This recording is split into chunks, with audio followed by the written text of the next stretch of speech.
কিন্তু আম্মা জানের কলিজার মধ্যে দুরহ পেরেশানি। সন্তানের না দেখলে ভালো লাগে না।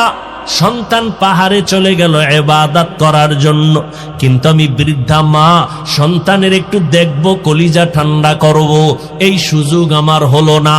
মা মনে মনে চিন্তা করিয়া একদিন সিদ্ধান্ত নিল, আমি যেহেতু সন্তান আমার কাছে আসবে না, আমি একা একা যাইয়া আমি সন্তানকে একটু মোহাব্বতের ডাক দিয়া মোলাকাত করে ওর চেহারাটা দেখিয়া আমার কলিজা আমি ঠান্ডা করব। বৃদ্ধা মা চিন্তা করিয়া একদিন সকাল বেলা সূর্য উদিত হলো, রোদের প্রখর তাপ, আম্মাজান সিদ্ধান্ত নিয়ে একা একা মহিলা মানুষ হেঁটে হেঁটে পাহাড়ের কিনারায় চলে গেলেন।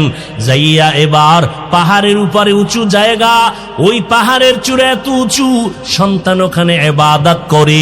আম্মাজান হাতটা চোখের সামনে নিয়া এরপরে উপরের দিয়ে তাকাইয়া সন্তানের নাম ধরে ডাক দিছে, ও সন্তান একটু নিচে নেমে আসো, আমি তোমার একটু মোলাকাতের জন্য তোমার মা পাহাড়ের চূড়ার থেকে তোমাকে নিচে আসতে বলতেছি, তোমার চেহারাটা দেখবো কলিজা ঠান্ডা করার জন্য।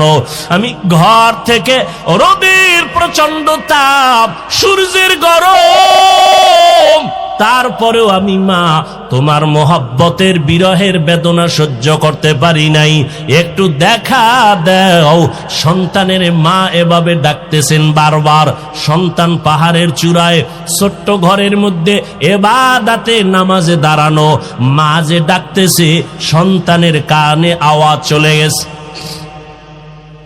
নামাজের মধ্যে দাঁড়াইয়া সন্তান মায়ের কণ্ঠ পাইয়া চিন্তায় পড়ে গেল, এখন আমি মাওলার সামনে দাঁড়াইয়া আমি আল্লাহর সাথে কথা বলতেছি, আমি সূরা কেরাত পড়তেছি, কোরআন তেলাওয়াত করতেছি, এখন কি আমি আল্লাহর ডাকের সাড়া দিব নাকি ডাক বাদ দিয়া মায়ের ডাকে পাহাড়ের নিচে চলে যাব?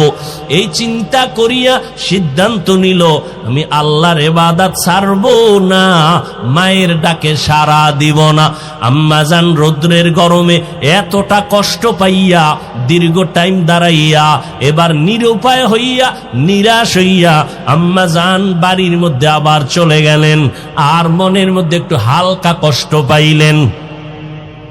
এরে সন্তানেরা, আল্লাহর কসম করে বলি, যতই বাহাদুরি করি না কেন, মা বাবার চোখের পানি আর দোয়া ছাড়া এই জায়গায় কোনোদিন বসতে পারি নাই। ও সন্তানেরা, কত মা জীবনভর কষ্ট করেছেন, কত বাবা অল্প টাকায় বেতন পাইয়া সংসার চালাইতেন, কত কষ্ট করে সন্তানেরে আমাদের মানুষ বানাইছেন। আব্বা জানের মাঝে মাঝে মনে চাইতো ইলিশ মাছ দিয়া খানা খাবে, কিন্তু ইলিশ মাছ কিনার মতো টাকা ছিল না। মনের দুঃখ নিয়েই আজ কবরে চলে গেলেন। আম্মা জানের মনে চাইতো আঙ্গুর বেদানা খাবে, কেনার মতো টাকা নাই, আম্মা জান খেতে পারে নাই। আজকে তুমি সন্তান ওই মা বাবাকে দাফন করে কবরে রাখিয়া তুমি আজ আরামে, কত আরামে খাও আর ঘুমাও। তোমার ফ্রিজে ফলের অভাব নাই, মাছের অভাব নাই, তোমার ফ্রিজে ভরা মাছ, তোমার ঘরের মধ্যে ফল ভরা। কিন্তু কি লাভ হবে? যেই মা বাবা ফল খাওয়ার আফসোস করলেন, মাছ খাওয়ার আশা করেছিলেন, আজকে তারা সাদা কাপনের প্যাকেট হয়ে কবরে পড়ে আছি।